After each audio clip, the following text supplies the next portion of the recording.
Ce jeudi, dans le tutoriel vidéo de la semaine, nous allons travailler sous Unreal Engine et le rendu architectural d'intérieur ou d'extérieur, rendu archi et design, que Unreal Engine permet de faire aujourd'hui de manière très réaliste, puisqu'il a son moteur de rendu Lumen photoréaliste en temps réel qui va permettre de faire une balade donc architecturale, encore une fois intérieure ou extérieure, et de pouvoir gérer donc des paramètres de manière interactive, comme des modifications donc que l'on peut donc proposer à l'utilisateur de modifier, comme on peut avoir ici, donc par exemple, modifier juste donc déjà la couleur du canapé, par exemple, que l'on va proposer, et différents autres éléments qui vont permettre de avoir une idée donc un peu plus précise du rendu que l'on veut donc obtenir d'une pièce intérieure ou encore une fois extérieure avec Unreal Engine. Donc une balade que l'on peut faire de manière très interactive. Ici on va voir donc la première mise en scène et puis la mise en lumière que l'on peut donc réaliser, et on verra ensuite donc les différentes possibilités d'interactivité pour l'architecture et le design que l'on peut proposer avec Unreal Engine. Donc on va pouvoir réaliser un visuel en intérieur-extérieur architectural, interactif comme on vient de le voir, tant au niveau donc du mobilier par exemple, que l'on peut modifier sur l'exemple que l'on vient de montrer. Là ici donc par exemple le changement donc de couleur des canapés ici. Et on pourra donc aussi travailler sur la lumière. Donc on va regarder un peu la mise en place de la lumière et on pourra éventuellement proposer donc en visuel de jour ou de nuit, ou être un peu plus fin dans les choix à proposer en venant faire varier donc la lumière par exemple à midi ou à 2 heures de l'après-midi ou le soir en fin de journée, pour avoir des lumières différentes qui vont pouvoir donc éclairer la pièce, encore une fois, de manière différente ici. Donc on va regarder la mise en lumière que nous propose à la base Unreal, et on viendra l'intégrer ensuite dans notre projet interactif global, comme c'est fait ici par exemple avec nuit-jour, et puis avoir d'autres propositions bien entendu de possibilités de visuels. Ici on voit de nuit, mais on peut, voilà, fin de journée par exemple, et proposer d'autres visuels, donc encore une fois de lumière ici. Donc nous allons prendre cet exemple-là pour voir la mise en lumière, que ce soit intérieur ou extérieur ici. Un exemple donc d'intérieur avec des fenêtres qui va nous permettre de jouer entre les lumières intérieures, par exemple de spots ou de lampes, et puis les lumières extérieures solaires ou le Sky Dome que l'on va pouvoir mettre en place. Ok, donc regardons les différentes possibilités donc, des lumières. Donc j'ai rangé ici donc les lumières externes et les lumières internes. Les lumières internes donc plutôt ponctuelles, donc point light rectangulaire, lumière spotlight ici, qui va donc jouer le rôle donc d'un éclairage par exemple, donc d'une lampe de lecture ici sur le coin du canapé, hein, par exemple. Et puis on aura donc ça en interne, et puis on aura les lumières externes ici. Donc je vais ici les supprimer, on va recommencer. Ici voilà. Donc on a ici les lumières externes. On est passé de nuit, voire plus que de nuit, puisqu'on on voit plus rien, dans le sens où il n'y a plus que les lumières internes ici. Et donc pour les lumières externes, au-delà de les reprogrammer dans une interface, on a déjà un outil intéressant dans Unreal. Ce que je vais présenter là maintenant, c'est donc dans Windows, on a donc Environnement Light Mixer qui va regrouper les différents types de lumière que l'on peut donc mettre en place en extérieur. Et ces différents types de lumières qui vont venir se compléter les unes par rapport aux autres pour créer une ambiance lumineuse photoréaliste sur l'extérieur et qui va donc bien entendu venir donc se, se voir donc à l'intérieur et venir influencer donc l'intérieur avec déjà ces lumières mises en place. Donc on peut très bien donc imaginer venir éteindre donc les différentes lumières intérieures ici, voilà, euh, et de ne plus rien avoir donc du coup et de voir ce que va apporter donc d'abord les lumières extérieures. Et donc on va avoir donc ici donc ces 5 lumières que l'on va pouvoir créer avec ce panneau. C'est assez intéressant de pouvoir le regrouper parce qu'on va pouvoir donc jouer sur les paramètres les uns par rapport aux autres selon les lumières. Donc on va créer donc la première lumière, c'est Create Atmospheric Light, ici qui est une lumière donc directionnelle qui représente un peu la lumière solaire, enfin un peu beaucoup la lumière solaire, et qui va donner donc justement la direction. Donc alors je commente exprès l'intensité et qui va donner la lumière directe avec son intensité et que l'on va pouvoir donc venir réorienter. On voit donc effectivement les modifications d'orientation. Là, on serait à midi par exemple, hein, et puis après, donc voilà, en fin de journée par exemple, rasant. En milieu de journée ici, et après selon la direction bien sûr que l'on veut donner. Là, je joue juste sur les directions par rapport au sol horizontal. Et donc on va pouvoir bien entendu jouer sur l'intensité, sur la couleur ici, et aussi sur les paramètres qu'on va retrouver sur les autres lumières, donc ce qu'on appelle l'indirect lighting, intensité qui est très important, puisque c'est la lumière qui va être utilisée par le moteur de rendu Lumen. Enfin, c'est la valeur ici d'un indirect lighting intensité, c'est l'intensité, ici qui va être utilisée par le moteur de rendu Lumen pour calculer le rebond de la lumière directe. Donc là, on a affaire à une lumière directionnelle light directe et on va faire rebondir donc la lumière sur les différentes surfaces qui permettent de le faire, c'est-à-dire qu'ils ont des réflexions et donner donc comme ça une ambiance lumineuse moins clair-obscur et beaucoup plus donc de lumière, je dirais, de journée classique ou de lumière de journée qui passe par la fenêtre, donc dans une pièce qu'on va voir apparaître au fur et à mesure. Donc ça, ces paramètres-là sont assez intéressants à prendre en compte. Et pour ça, on va s'aider donc de lumière ou d'éléments complémentaires ici, en venant donc créer donc un skylight ici. Et dans la foulée, le skylight qui va récupérer donc la capture donc de la lumière pour la renvoyer donc de manière globale dans la scène, donc qui va servir justement dans cet indirect lighting ici. Eh bien, on va devoir mettre en place donc un sky atmosphère. Donc le sky atmosphère va être le complément donc de la directional light.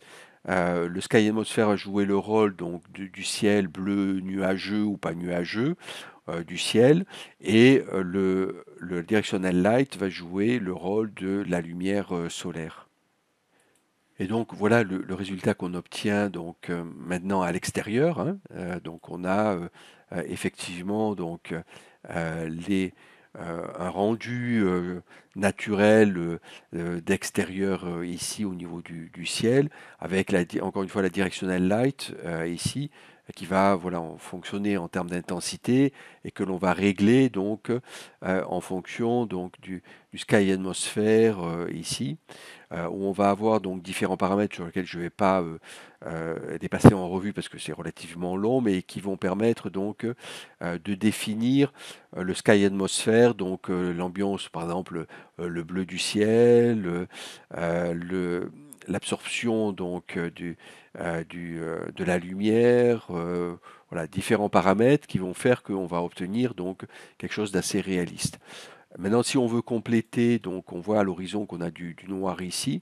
Si on veut compléter, donc boucher, je dirais entre guillemets, l'horizon, parce qu'on aura un point de vue à voir comme ça, par exemple, en extérieur, on peut créer donc un AFOG ici qui va permettre donc de venir faire le raccord entre notre base de level et notre ciel ici.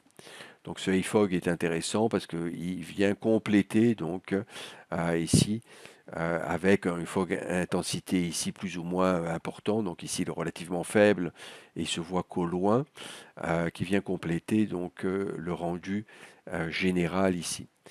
Enfin, on pourra créer donc un volumétrique cloud ici qui viendra rajouter donc des nuages qui seront pris en compte donc dans le rendu de la lumière ici à l'intérieur, à l'extérieur pardon, ici comme on peut le voir. Donc, si on se remet à l'intérieur, on voit qu'on a une lumière qui ne correspond pas effectivement à ce que l'on a à l'extérieur en termes avec les fenêtres. Donc on pourra augmenter, donc, selon comment on va réaliser la scène, on pourra augmenter l'intensité donc, ici de la lumière directionnelle pour commencer à avoir donc, un retour et augmenter surtout aussi donc, l'indirect lighting intensité ici qui va permettre d'éclairer véritablement, donc on le voit ici, d'éclairer donc la scène à l'intérieur. Donc on pourra donc redescendre l'intensité éventuellement et puis jouer beaucoup sur la lumière indirecte, puisque c'est comme ça que ça fonctionne effectivement, dans le sens où la lumière rentre par les fenêtres effectivement, rebondit sur les murs blancs ou clairs ici, les différents éléments de réflexion, le sol aussi bien entendu, et on pourra obtenir déjà un premier éclairage intérieur qui viendra encore une fois de l'extérieur et ici. Donc on augmentera, alors on jouera sur les deux paramètres encore une fois, un peu sur l'intensité. On verra qu'à l'extérieur à ce moment-là, eh bien l'intensité est beaucoup trop importante, donc on fera peut-être deux réglages en première approche pour l'intérieur et l'extérieur. On verra comment on peut régler ça, bien entendu, pour ramener donc des valeurs à la normale. Ici, je descends un peu encore donc l'intensité directe et pour augmenter peut-être fortement donc l'intensité ici indirecte. Donc on va avoir de la même manière le skylight. Ici, on peut augmenter donc la valeur, ce qui va augmenter donc l'élément général ici, l'indirect lighting aussi donc du skylight. Ici, voilà.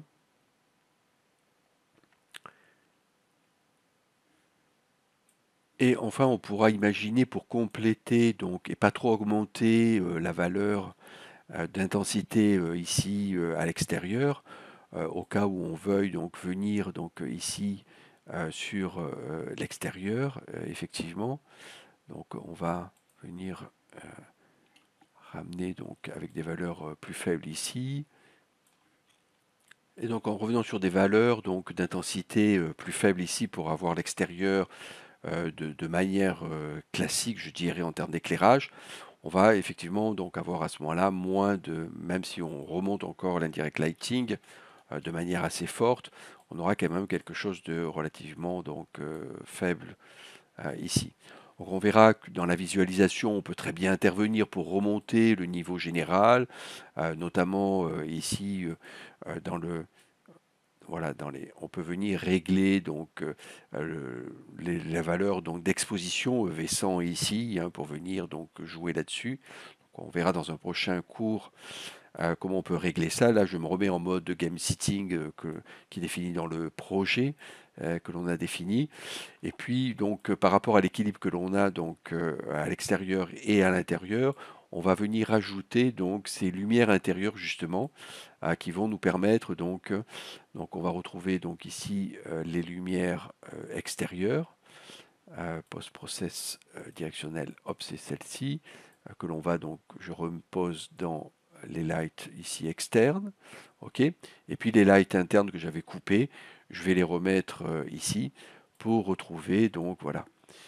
Et notamment, donc je vais couper la point light, mais mettre les trois rectangulaires ici, qui sont des lumières intéressantes parce que c'est des lumières qui viennent compléter, donc des lumières rectangulaires ici.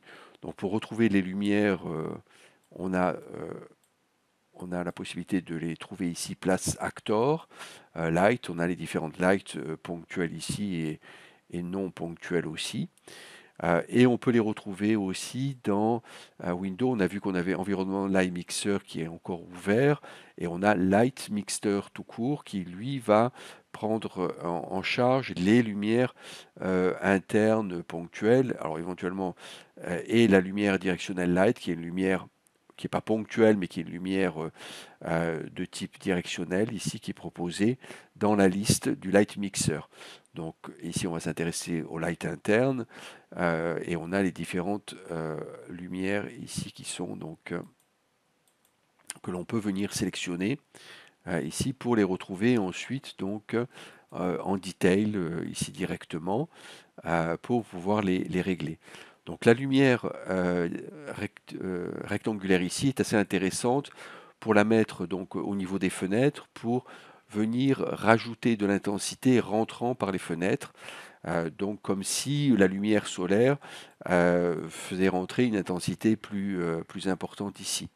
Et donc du coup on va avoir une intensité propre donc pour chaque, donc ici je l'augmente par exemple ou réduit, pour chaque lumière, celle de la fenêtre du milieu ici, avec bien sûr une coloration possible, une possibilité aussi donc de pouvoir donc avoir une taille donc de hauteur et de largeur qui va reprendre par exemple le format de la fenêtre pour se caler dessus, et l'atténuation radius ici donc qui va permettre donc d'avoir une lumière qui va s'atténuer plus ou moins donc fortement ici. On a aussi pareil la possibilité de l'indirect lighting intensité que l'on pourra donc venir régler. On voit voilà en temps réel donc les variations qu'apporte donc le fait d'avoir une indirect lighting intensité ou pas ici marquée. Et donc ces lumières rectangulaires vont nous permettre donc de venir compléter la lumière externe dans une pièce qui était encore une fois ouverte avec 3-4 fenêtres ici, et pour obtenir au final donc un rendu intérieur temps réel assez réaliste par rapport donc à la luminosité justement extérieure, et on viendra équilibrer donc l'ensemble. Donc voilà un peu pour faire un petit tour d'horizon. Bien entendu, on n'a pas vu en détail donc les différents paramètres donc des lumières comme des lumières environnementales. On y reviendra dessus dans d'autres cours sur le rendu 3D archi design que l'on propose, que ça soit donc avec Unreal Engine, on le voit pour faire du temps réel avec le moteur de rendu Lumen. Alors on l'a évoqué, mais on n'a pas regardé les paramètres, on les verra dans un prochain cours.